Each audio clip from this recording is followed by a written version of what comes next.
What's up, guys? So in this video, we are going to be going through question number 42 from the math test in test 1 in your red book. So take a second, pause this video, read through question number 42, and get back with me when you're ready.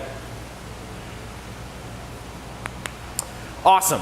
So this question, remember we have a code cracker that says, do not try to learn a ton of new math.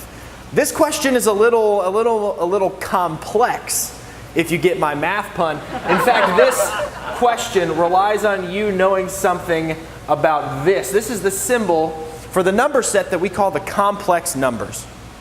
Complex numbers, sometimes we also call them the imaginary numbers.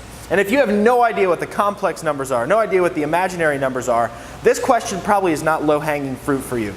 But we're going to walk through it anyway, and I'm going to show you how this works. The question says, we want to see what this expression is equal to. 1 over 1 plus I times 1 minus I over 1 minus I. And it tells us that I squared is equal to negative 1. So I is the square root of negative 1. So what we are going to do is we are just going to multiply this out. We're going to multiply this thing out. We're going to simplify it using the information that I squared equals negative 1. And then we're going to see what our simplified expression looks like. All right, so what you're going to do, to multiply two fractions together, we're going to do the numerators multiplied. So on the top, we will have 1 times 1 minus I. And on the bottom, we're going to multiply out our denominators. So we'll have 1 plus I times 1 minus I.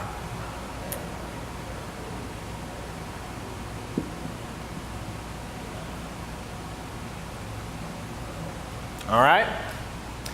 Now, we're going to go ahead and FOIL. We're going to multiply out our denominator. So 1 times 1 is 1. 1 times a negative I is a negative I. Moving over here, I times 1 is I.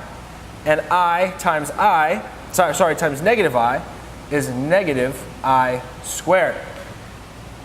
Minus I squared.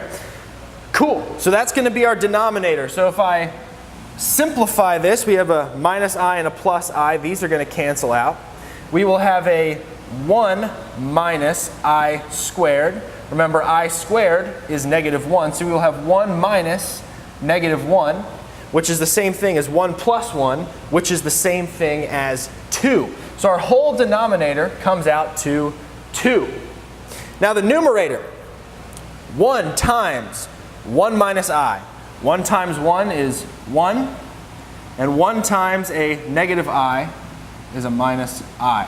So our final answer is going to be 1 minus I over 2.